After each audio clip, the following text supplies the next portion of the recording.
Welcome to Cybersecurity Awareness TV, episode number 423, recorded March 11th, 2023. My name is Mac Jackson Jr. I am a cybersecurity consultant and researcher. If this is the first time you have seen my show, we discuss cybersecurity awareness news that you could use to protect yourselves from the fastest growing crimes of the 21st century. Our stories are from around the world. We have interviews and tips that you could use.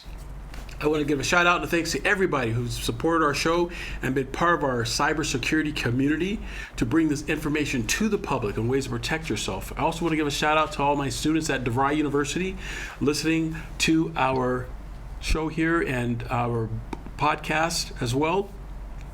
And I want to thank you guys for that also.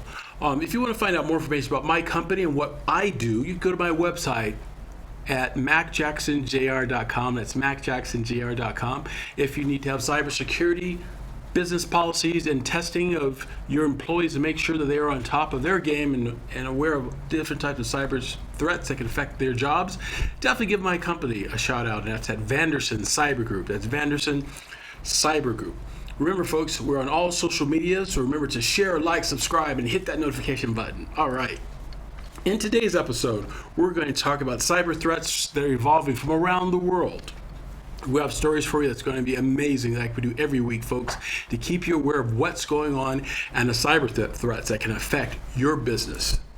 In our second segment, we talk about FBI warnings. And again, folks, it's that ransomware again. We're talking about ransomware, how it's on the rise, and it's even increasing amongst healthcare industries, schools, and governmental agencies. And then, of course, like we do every week in our third segment, this is a segment where we talk about business tips, ways to improve your business, make it more productive, and security features as well. In our first story, from around the world, the evolving threat of cybersecurity. Cybersecurity, folks, today is absolutely astonishing how, as long as we've done our show, cyber threats are on the increase and on the rise from around the world. It's not uncommon to see cyber threats hitting a small corporation, a small mom and pop business, to a large corporation. With the passing years, cyber criminals have become more sophisticated with all business sizes, right, to do these type of attacks. The evolving cyber threats with data breaches are something that we really need to address. And if you have not addressed in your business, this is something you need to take a look at. Here at Cybersecurity Awareness TV, our aim is to educate the public and individuals about the cyber threats by bringing up news and information about these breaches and how you can protect your data assets. Our biggest story today from around the world starts with a device we're talking about called a Raspberry Pi. You guys may not have heard what a Raspberry Pi is, but it is an electronic device, right? About the size of, let's say size of my smartphone. Let's imagine a device, size of my smartphone here, and it has 4 antennas on the side of it, right? Hackers sell devices like this called Raspberry Pi online, eBay, the darknet as well, that they can buy. And what they'll do is they'll use these devices at hotspots within public Wi-Fi. So let's say coffee shops, airport areas. And what happens is your smart device, here, use my phone again, your smart device, your phone or your laptop, when you turn on your Wi-Fi, it looks for devices that will help it connect to the internet. These Raspberry Pis, folks, are fake devices by hackers. Hackers use these devices to basically trick your electronic device thinking it's a safe way into the internet. And when you click on it, then in turn, your phones and your smart devices can be compromised without you knowing it. So we'll discuss that too. We have an interesting report for you. We'll also get into stories about the real estate scam. It's amazing, folks, that there are real estate scams that are going out there where hackers are using the pandemic and the new technology and signing documents, electronic documents, a way to steal properties, vacant properties, especially from people. So in our first story, it will take us to Australia, where Citizens involved in public Wi-Fi get a lesson in understanding about the risk of public Wi-Fi use, right? Like I was telling you about the Raspberry Pi. Check out the story. We'll talk on the other side of it. It comes to us from the current affair from Australia. Now, hands up if you've ever copped a scam text. It's pretty much everyone. And you've probably wondered, how did the crooks get my number? Well, you won't believe how easy it is. If you value your privacy, this is your worst enemy. So you're on public Wi-Fi? Yes. Yeah. You don't know how secure it is, do you? No. What if I told you that this device here can kick you off your public Wi-Fi and capture the data in your phone? What? Australians have never been more vulnerable. This is what's known as a pineapple. But trust me, when you discover what it's capable of, it's anything but sweet. Pineapple, unbelievable. It's just one of many devices and methods used by criminals to steal our identities and our money. In the right hands, it's a legitimate tool for cybersecurity professionals to test companies' computer systems. In the wrong hands, crims, it's treacherous. Nobody is safe. Nobody. Pat Shuey is a global expert in mobile security. He shows us how easy it is to set up the pineapple in a public area, how easy it is to create a fake Wi-Fi network, and how hard it is for mobile phone users to spot the difference. How secure is the Wi-Fi here, do you know? What can this device do? This device mimics your public Wi-Fi network and trick the user to connect to these devices so that they can get access to all your personal information, your username, password, the website that you're going to. And the happiest hunting ground for the bad guys? Busy areas with lots of public Wi-Fi. So once they get your username, password, they can try to access your accounts and services, access to your photo, log into your bank account. They'll target anyone with a wallet. Darren Pauly is Telstra's cybersecurity expert. Whether it's a pineapple, an email scam, a text trick, dating scams or phone calls, he says he's never seen anything like it. As soon as we stop one scam, another pops up. To protect its customers, Telstra runs a program called Cleaner Pipes. It's blocking 10 million scam calls every month and nearly 230 million dodgy SMSs in the past 10 months. Telstra has also blocked almost 332 million incoming scam and unwanted emails every month. It's a constant battle every day to protect our customers. This is out of control. Did you know that last year, more than 250,000 scams were reported to ScamWatch? The money lost by Aussies, an eye-watering $568 million. Most of the victims aged over 65. Most of the scams via text. Pat works for a company called Zimperium based in Dallas, Texas. The cybersecurity expert prepares the pineapple. Let's go and let's Wi-Fi? look for Wi-Fi. Okay. Qantas, No. why am I on Qantas free Wi-Fi? Great question. Clearly we're not near Qantas. No. We're near an airport. We're in South Bank in Melbourne. Yeah, exactly. It looks legitimate, but what Pat has actually done here is create a fake Wi-Fi network. Okay, there you are. So you're connected to the device, Free Wi-Fi. free Wi-Fi. Okay. And it's showing you a Starbucks coffee website. It's requesting you to log in. So this is a fake website. Can you tell how whether it's real or fake? It's not easy, is it? No, it's not. So this is fake. It is fake. It's a demonstration of the dangers of public Wi-Fi. So is it dangerous for me to put details in here? Yes, it is. Well, I'm not going to do it then. But for the Not a deal. Here's how it works. The pineapple sniffs the area in search of mobile devices. It then offers the user its own unsecured network or forces them onto its own Wi-Fi. Once that happens, your privacy, your data, your most intimate details can be hijacked. Do you use public Wi-Fi? No, don't. Why not? Just not safe. Ah, that's a good answer. The best bet, if you're doing anything sensitive, is to use your mobile data, right? Use your own network. The most lucrative phone scams for the crims are fake texts and calls. So I've got a couple of scam text messages on my phone. Mum, I dropped my phone down the toilet. The SIM isn't working. Have you seen this one? What are they trying to do? They're trying, it's called the Hey Mum, Hi Mum scam. Oh, the Hi Mum scam. Hi Mum scam. Oh, okay. So they're trying to, if you followed through on that, they pretend to be your kids, saying they're in a real bind, they're in trouble, they need money, right? And who doesn't look after their kids, right? You want to look after your kids, they say, I need money, you might be a bit mad at them, but you're going to send the money across, and that's what they're after. They're trying to get you to bypass your good judgment. It's all about the money, honey. It's all about the money. Then there's this, purportedly from Linked, the freeway operator. I actually have a confession to make. I clicked on this about a month ago because I was having an issue with Linked about a car being registered. Right. And I thought, I don't want to get any fines or extra payments, so I clicked on it. This time I was lucky. Not so Darren. But you've done that too. I have. I lost $160 on Facebook 2 months ago. The cyber safety expert broke his own rules, and they are: stay vigilant, don't be pressured, be skeptical, never click on links in unsolicited messages, always check spelling and grammar, and never do banking or online shopping on public Wi-Fi networks. Don't do anything that's important to you. Yeah, it's such good advice, and sadly, the reported scams are just the tip of the iceberg. So like this story goes, folks, it's incredible that people are using technology for the bad, for evil versus for the good. Now again, the Raspberry Pi is an electronic device that you could buy, I understand now, online. You can even find it on Amazon.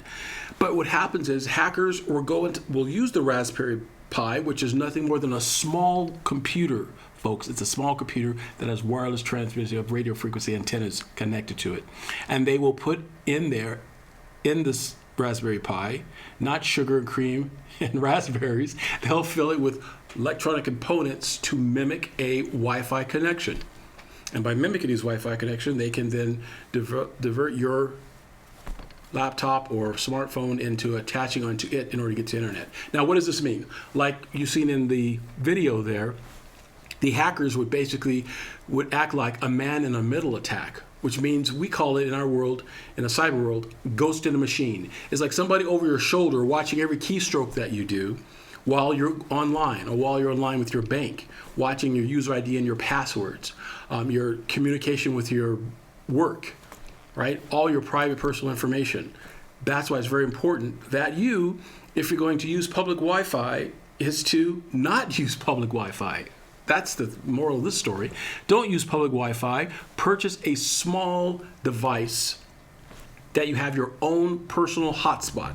Now, people say, well, Matt, can I use my phone? And yes, a lot of phones have a tethering capability within your smartphone that can work like a hotspot for your laptop when you're in a public Wi-Fi situation, when you need to have it as, to access the internet. However, the tethering from your phone is much slower than having your own separate device, hotspot, to connect to the internet.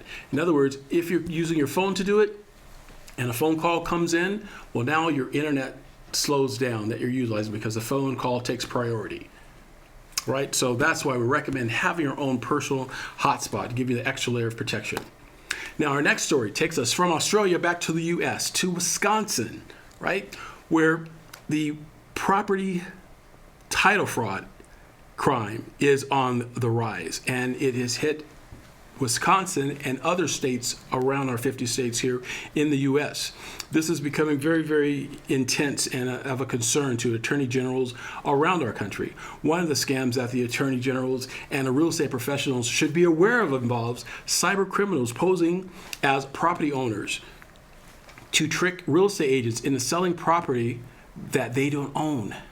The scam works by cyber criminals contacting a realtor via email and pretending that they are the owner of a particular property. The realtor is then asked to list the property for sale, and if a buyer is found, the cyber criminal requests that the sale and the closing of the property is conducted electronically, including emailing of the deed. The cyber criminals then fraudulently notarize the deed and collect the proceeds. This scam highlights the importance of being vigilant and taking proper steps and proper cybersecurity policies and procedures within your organizations to be on top of this type of fraud. Now, folks, I have a video for you. I'd like you to take a look at a story about this. But again, I'll tell you at the end of this but I'll tell you at the beginning.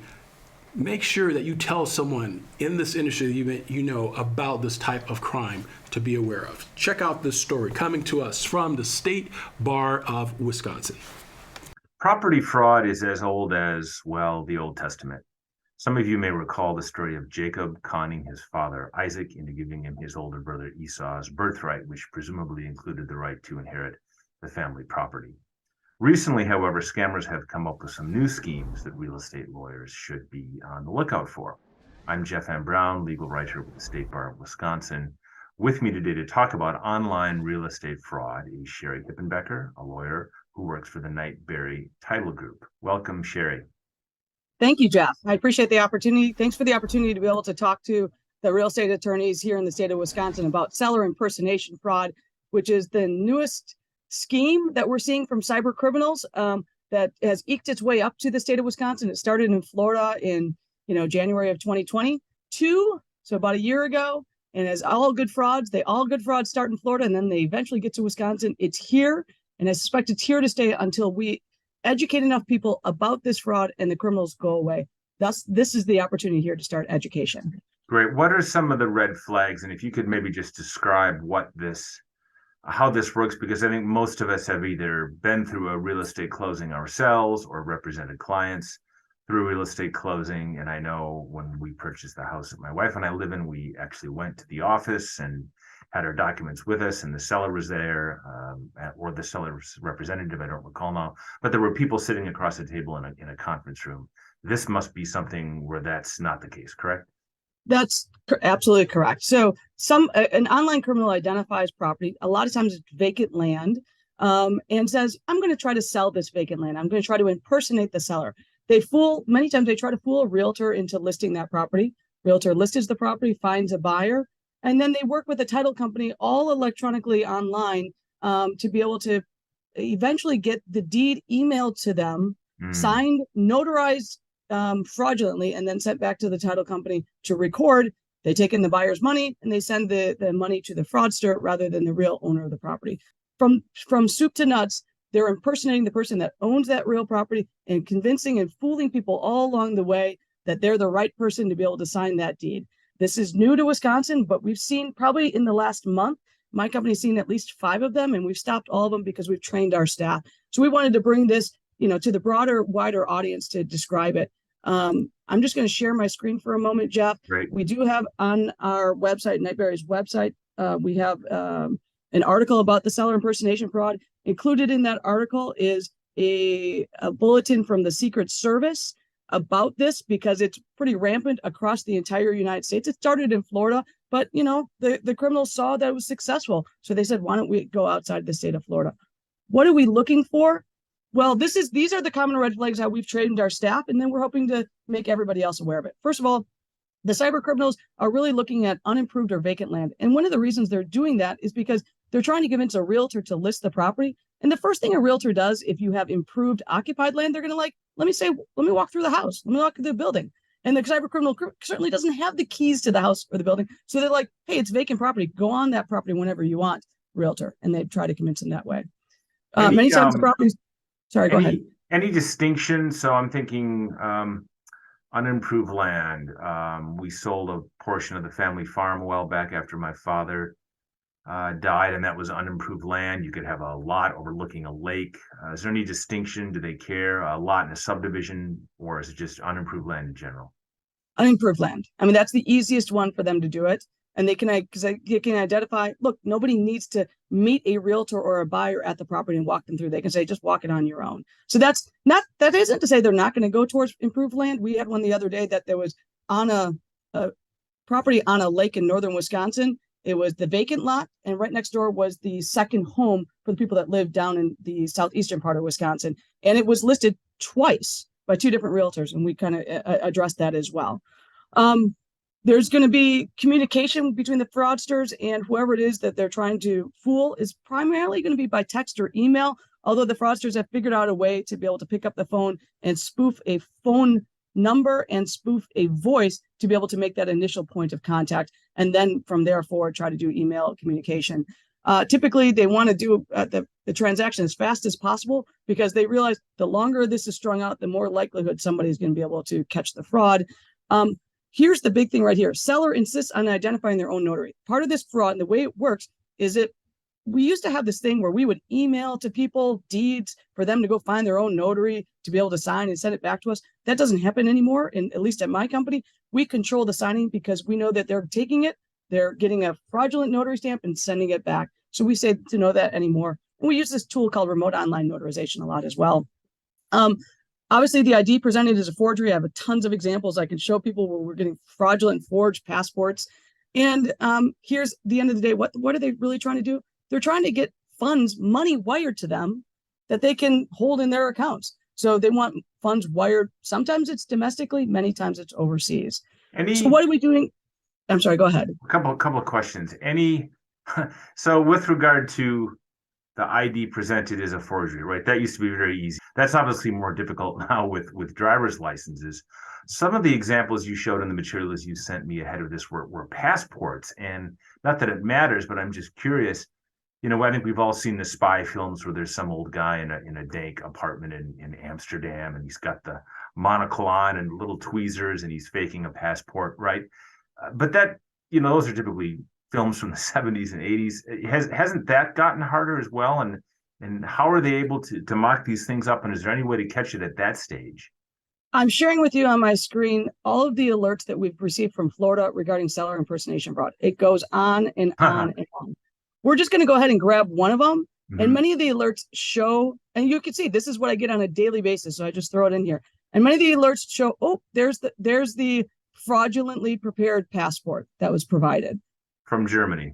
Yep. Should we just randomly? I'm literally randomly. And I don't know what a German passport should or shouldn't look like, right?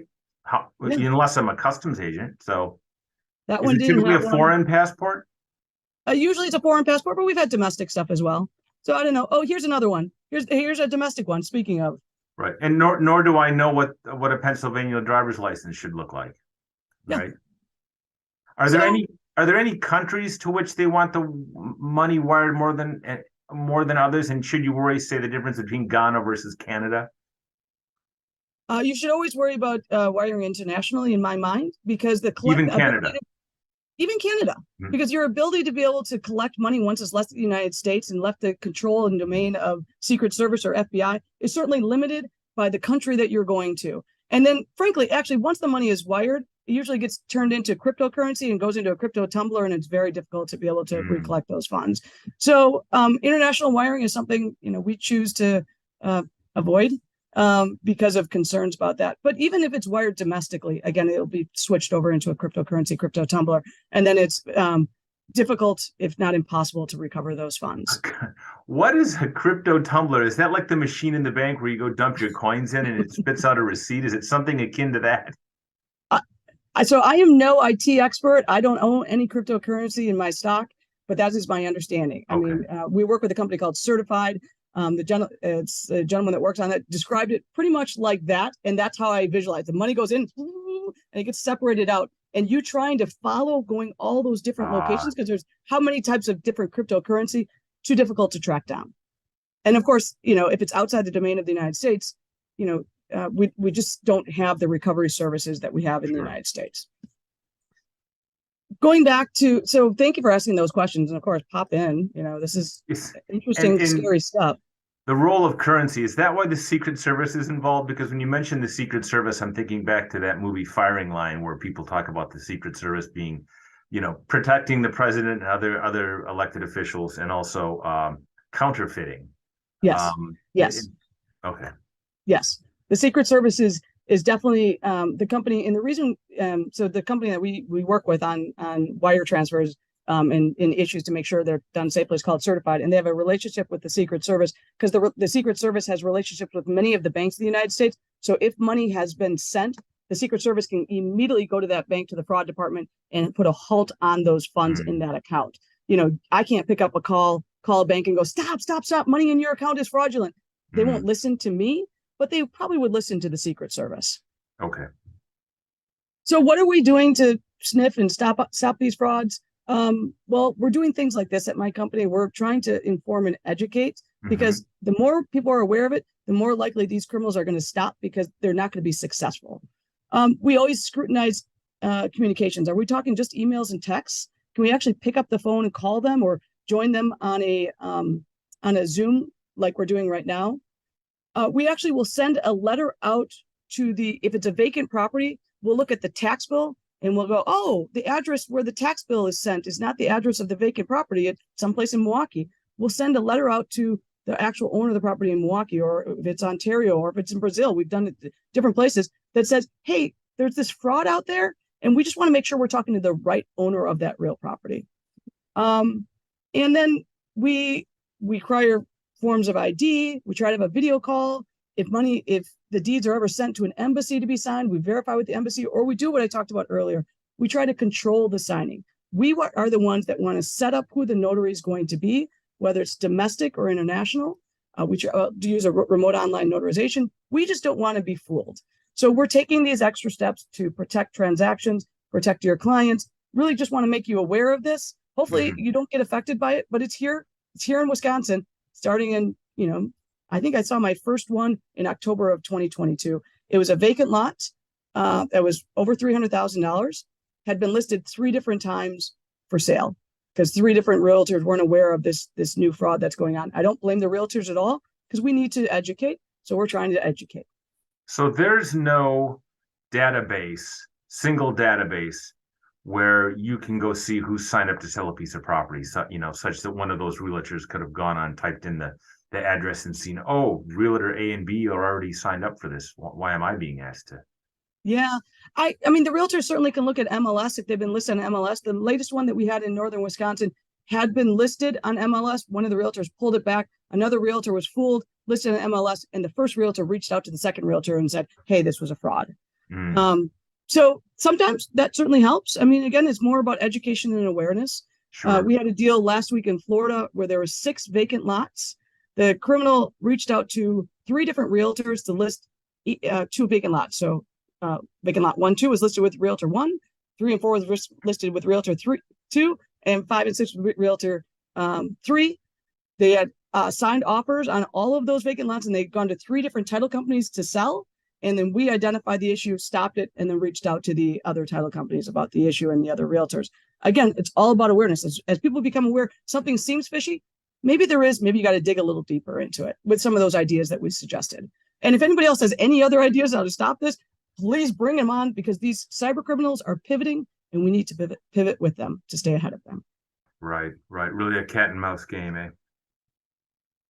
Are there any ethical implications around this sort of thing for lawyers that are representing clients in this situation?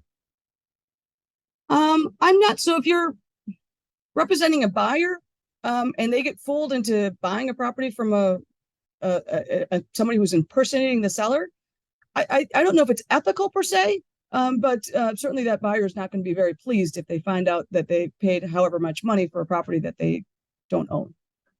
Right. So it I sounds don't like know maybe if that's the right answer to your question, but that's my thought. It sounds like maybe the thing to do with the due diligence to be aware of is finding a title company that's up to speed on this, or other non-legal professionals that are up to speed on this. Right. And certainly, if you have a seller coming in to a closing and signing a deed in your presence, feel pretty good about that. It's the other issues that can cause some dilemma. Well, so certainly there are legitimate transactions where the seller isn't present or his or her representative isn't present. It's done online. How today, what do you see? How many transactions, legitimate ones, right? How many have that scenario where part of it's done online or the seller isn't present? Sure. We do remote online notarization all the time, where a deed is executed by a seller remotely using not Zoom, but some sort of interactive system like this. It's certainly more frequent in Florida. We have offices in Florida, and there's a lot of second properties there. Northern part of Wisconsin, where there's second homes as well. But if you're talking about I'm in Milwaukee, Wisconsin, I live in Wind Lake, I'm probably showing up to the closing if I'm the seller. So I don't want to put a percentage on it, because it really depends on the locale that you're talking about. I see. That's what drives it. Places where there tend to be second properties. Arizona, for example. Yeah. Kind of place I fantasize about moving to when it's a day like today, when it's cold and snowy. Great. Well, Sherry, thanks for the tips and the advice and the words of wisdom, what to watch out for. Really enjoyed speaking with you, and keep your eyes peeled, I guess. Thank you for the opportunity. We'll keep pivoting. Let us know if you see anything else that's out there. Okay, thanks again. Bye-bye.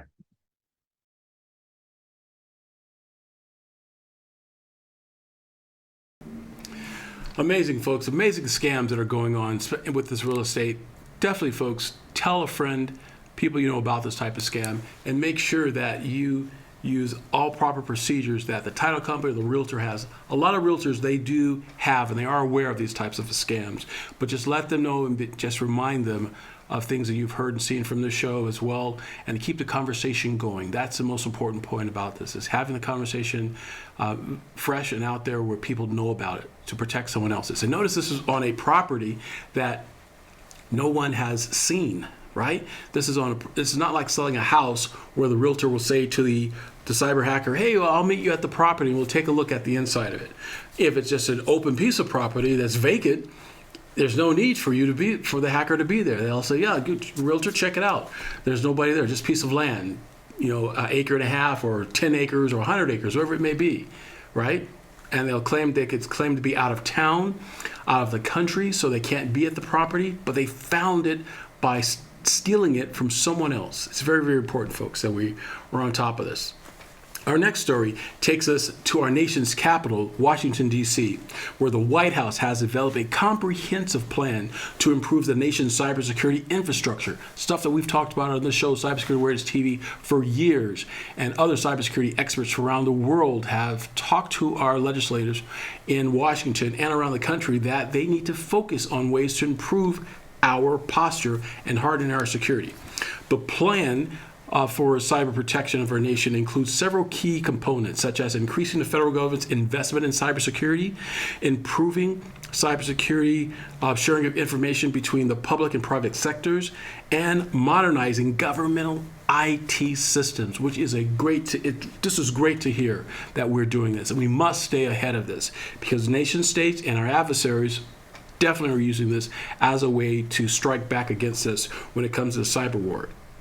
The White House has also established a cybersecurity safety review board to investigate and respond to significant cyber incidences. Additionally, the plan is aimed to strengthen the country's supply chain security by promoting transparency and accountability among suppliers. The ultimate goal of this plan is to create a more secure and resilient digital ecosystem that can withstand and even the ever-evolving, that is, cyber threat that's posed by cyber criminals and by our nation state and adversaries. This is great news here coming from Washington. And of course, for my business as well, and all of us cyber researchers around our country, that our nation is backing us and behind us to promote this type of infrastructure and change. Folks, I have a story to share with you coming to us from WSFB News 3. The White House is taking new steps to address a rise in cyber attacks on the U.S. The plan would expand minimum cyber security requirements for critical sectors of the nation's economy and government. Online threats come from China, Russia, Iran, and North Korea. And energy companies, food companies, schools, and hospitals have been targeted in recent years. Joining us now to discuss the importance of this is Fred Scholl, Associate Teaching Professor and Director of the Graduate Cybersecurity Program at Quinnipiac University. Thank you so much for being with us. Thank you for having me. So the reality is a lot of us spend a lot of time online these days, and it may not be something that we think about all the time as we're surfing the web, but how important is cybersecurity? Well, we're in a cyber war, right? We see symptoms of it in the news headlines all the time, whether it's in real estate, banking, healthcare, ransomware. So it's become, I mean, it has been a national security issue for a while. It's becoming even a more critical national security issue affecting our way of life with the other, actors that you just talked about. And so this is really the first, I congratulate the Biden administration. This is the first sort of comprehensive plan that I think gives us a chance to defend ourselves against these attackers. So I'm very excited about it. And to highlight, this is not a law, but it's a new policy, a plan, like you said. What exactly is the White House proposing? Well, I think they are talking about stronger regulations for not only enterprise firms like banks and other private industry like that. They're also talking about stronger and stricter regulations for vendors who are supplying the software and hardware that we use. And the encouraging thing about that is I think they're recognizing, look, businesses, small businesses, nobody has unlimited resources to fix these problems. So they're talking about having a more measured approach to the requirement. And so I think it's kind of a carrot and stick. They're going to have stronger regulations, but they're going to recognize if you're a small business, you can't necessarily put in place the same kind of controls that an enterprise bank does. So I'm pretty encouraged about that. Obviously, this requires a team effort and a massive effort. Is there anything, though, that we can do personally in our own lives, on our own devices, that would be helpful to combat this situation? Well, I think that we have to a lot of security technology has gone in place. I think the main thing is just to be aware that hackers are looking for ways to get around this technology, and you have to be as aware of what's going on as you would be if you're walking down a street in a city where you've never been there. You're going to keep your eyes and ears open. You need to do the same thing online, and don't take shortcuts because the technology isn't perfect. You still have to be aware. I think that's the main thing I would suggest. That makes sense. Some very good information on an important topic. Fred Scholl of Quinnipiac University, thank you so much for being with us, and have a great weekend. Thank you for having me. You too.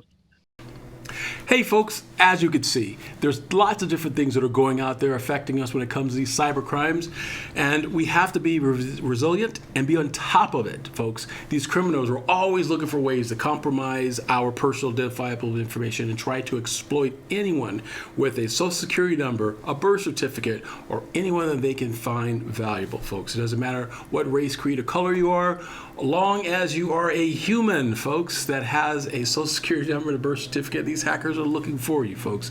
So remember, protect yourselves, protect our families, and everybody we know from these types of cyber threats. You can read more about this type of cyber threats on my blog that I have concerning the ransomware, concerning the Bitcoin, all sorts of different things I have written about with white papers and different articles. You can go to my blog at Professor Mac's blog. That's right, Professor Mac's blog. You can find it at macjacksonjr.com/Mac-blog. Absolutely, folks. Folks, we'll be right back here at Cybersecurity Awareness TV after these messages.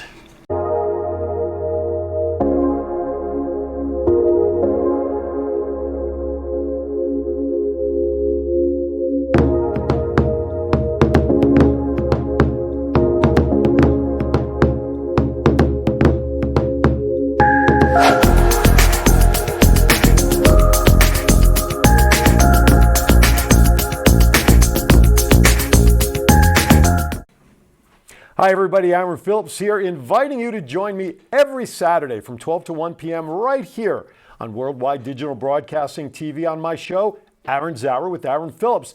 I bring to you the movers and shakers of Las Vegas and really all around the world. It's also fun, entertaining, silly, goofy, informative, everything you'd want to be entertained by on a Saturday, except no politics, no religion. As I said, it's designed to be a fun show. Remember, that's every Saturday from 12 to 1 p.m. Pacific, right here, Aaron's Hour, Worldwide Digital Broadcasting TV. Hi folks, welcome back to Cybersecurity Awareness TV.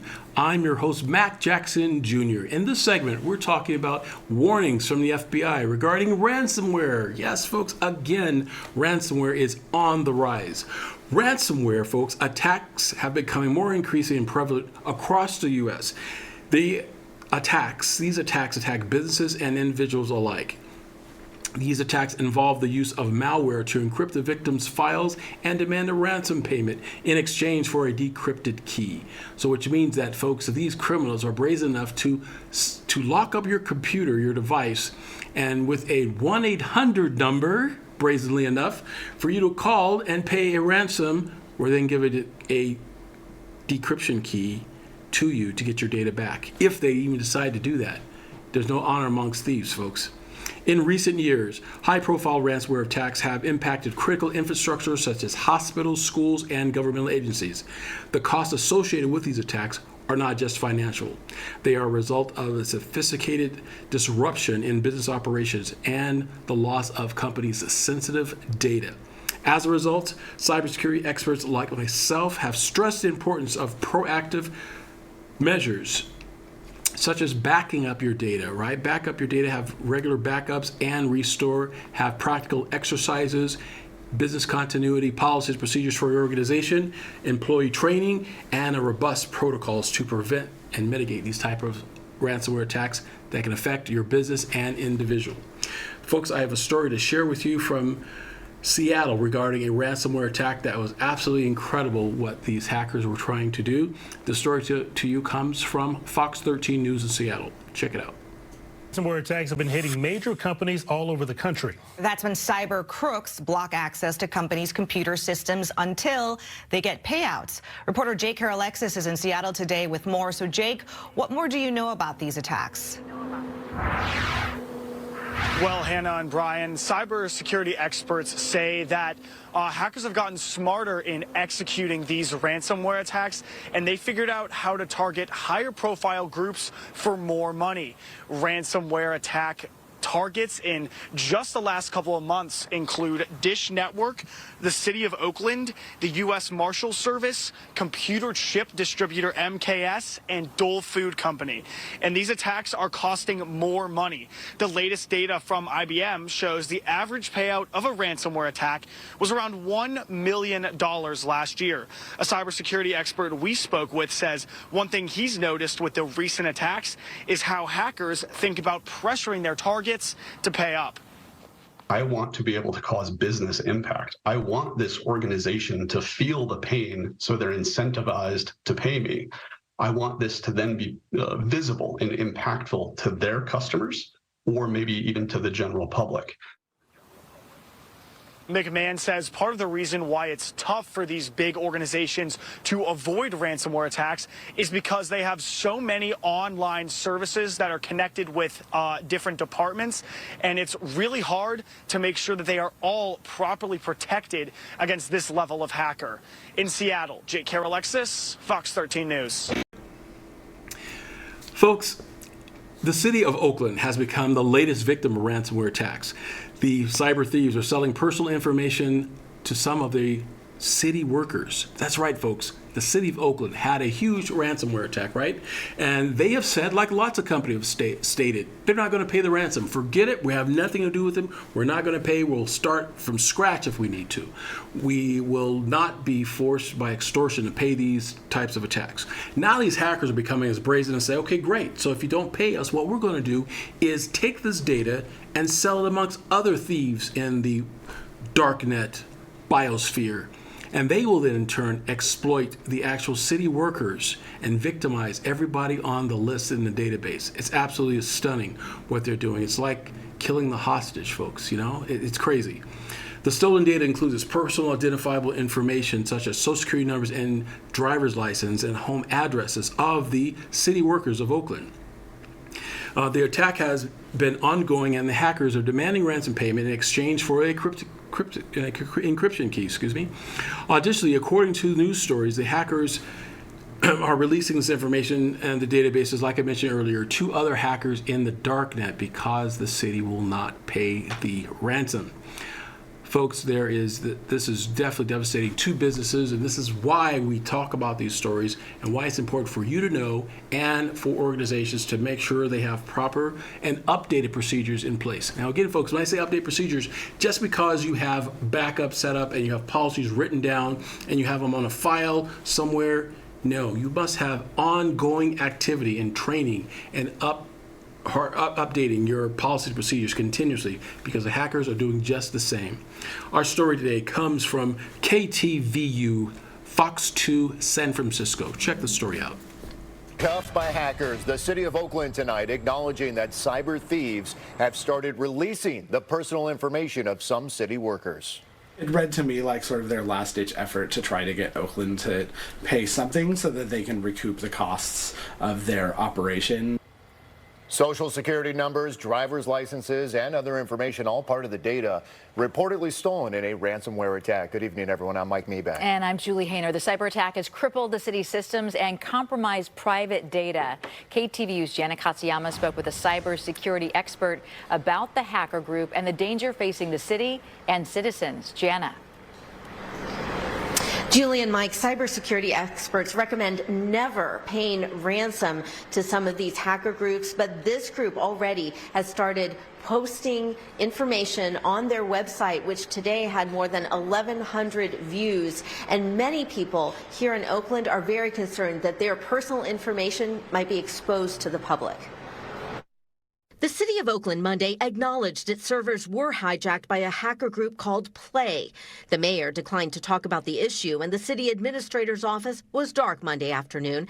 Instead, a message was posted on the city's website acknowledging the ransomware attack and warning about a network outage. The hacker group ramped up the stakes over the weekend. It looks like they have ties to some pretty established ransomware groups like Conti, which was a big one as recently as last year. Cooper Quinton is senior technologist with the Electronic Frontier Foundation. He was able to access parts of Play's hacker code from an online cybersecurity page.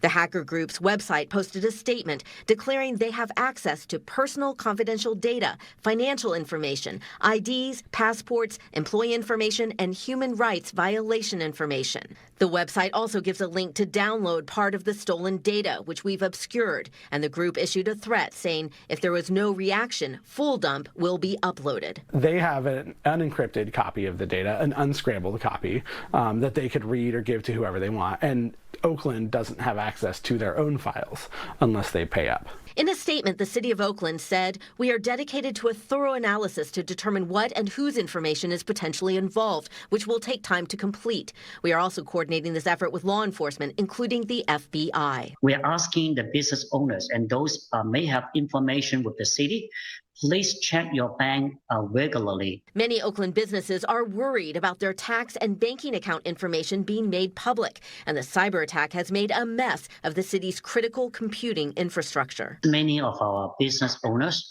and they also worry about, paying their business tax late. Keep backups, because if you do get ransomed, if you do get infected with ransomware, you can restore from the backups if you have them. But if you don't have them, then you have to make this choice about whether to pay or whether to lose all your files. Quinton says it is also critical for people to make sure that they update their software regularly, and for cities such as Oakland to really invest more in cybersecurity teams. The city has made some exceptions and allowances for the takedown of their system. One example is the business taxes will be extended, that deadline, from March 1st to April 17th until they are able to get everything back up and running. But certainly this has really been a debilitating blow for the city of Oakland, and they're hoping that some of these outside agencies will be able to assist them as they try and move forward. All right, Jana Katsuyama reporting live for us tonight in Oakland. Jana, thank you. Folks, these instances and cyber attacks highlight the growing threat of ransomware attacks and how important it is for proper cybersecurity measures.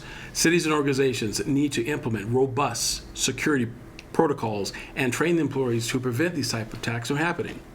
They also need to plan in place of what's going on for future development, not to have it as a one-off training. I'm speaking of this, folks, because I have clients that state that their cybersecurity posture training they would have maybe once a year. Folks, every day hackers have conventions, they have Zoom calls, they have protocols put in to attack Western civilization. Having the good guys only practicing once a year is not enough. To be more conservative, folks, and to my conservative folks, it's like purchasing a gun and only practicing once a year. And then you stick your gun in a box you never use again. You figure that you're ready for an attacker. No, you must have proper training on how to use that gun on a regular basis. And I'm saying to all businesses out there, when it comes to your cybersecurity policy, it's like your gun. It's a way of protecting your business from these type of cyber threats. So folks, remember, hashtag stay cyber alert. We'll be back after these messages.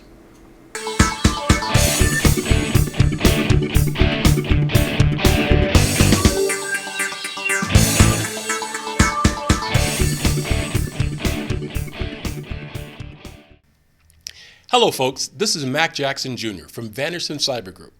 The problem with businesses today is that they are affected by cyber attacks from around the world, but companies are not sure of what to do. Normally, they are reactive instead of proactive. But folks, cyber attacks can affect your bottom line, and it will affect you financially, legally, and your business reputation.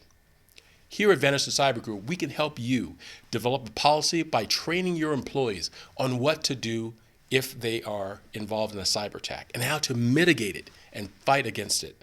Folks, we call it here #StayCyberWoke. And that's Vanderson Cyber Group here in Las Vegas and around the world.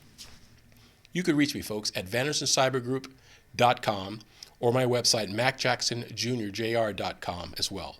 Here locally, 702-868-0808. Give us a call today, folks. We must fight back.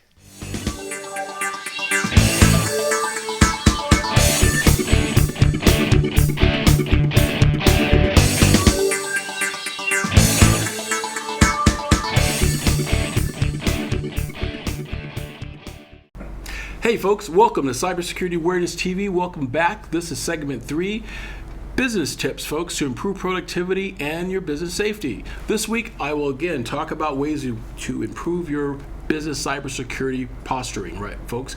And again, as we do every week, we start out with the first one, folks, and you all know what that is, right? Yes, passwords. We'll talk about it again. We really want to emphasize how important it is for you to not think of just password. Password is just a symbol, just the name or the subject. The actual password is a passphrase. And I want you guys to think of a passphrase as something like a 18 or 20 character representation of an access point to get into your website. In other words, you want something that has upper and lowercase lettering, has numbers, special characters. That could be really difficult, right? Well, think of an English sentence, just an English sentence that involves your lifestyle, something about yourself, your family that you can relate to. Add in some numbers and a special character at the end or a couple that you can remember, and that's your passphrase.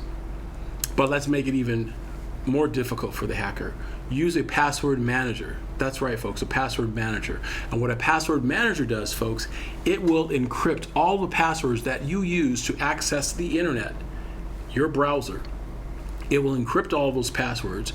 All you have to remember is, like we originally talked about, one password or passphrase, while the password manager will remember it for you. Then when you need to have access to any of these websites, the password manager will fill in the blanks for you automatically, giving you access to the websites and give you access securely.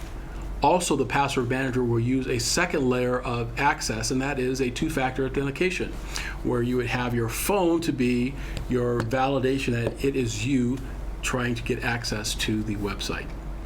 Those are just some of the things that you could do, folks. And again, when it comes to going out using public Wi-Fi, do not use public Wi-Fi without having a VPN, virtual private network, installed on your laptop or your smartphone. And do not use the USB, oh my goodness, folks, do not use the USB plugs in the airports to charge your phones. I would not trust that. I've seen some stories about that, folks. That's not really good. Have your own battery backup with you, or use the actual 3-prong plug at the airport. Don't use their little free charger. It's not a good idea as well. Again, folks, hackers are always looking for ways to exploit. All of us have been hacked, and we must protect our data assets when it comes to these types of things that hackers are trying to do. So those are just a few, folks, for you to remember. There's a lot more, and I would love to talk to you about this. Definitely give me a call or send me an email. Again, my email is mjackson@mjcc.com for your emails. I appreciate your emails that you've sent me. If you want to find out more about my business, you can go to my website, and that's at macjacksonjr.com, macjacksonjr.com, to learn more about cybersecurity threats and have me come to your organization and speak to your group at your next function or training event. If you need to have policies created for your organization, because a lot of organizations do not have these policies, especially organizations like nonprofits, law firms, healthcare industries. If you're in any of these business sectors, definitely contact my company at Vanderson Cyber Group, and we can help you assess what your current data assets are, evaluate them, and come up with policy procedures to protect your assets from these types of cyber threats. That's all I have for you today, folks. Again, my name is Mac Jackson, Cybersecurity Awareness TV. We will see you next week. Thank you.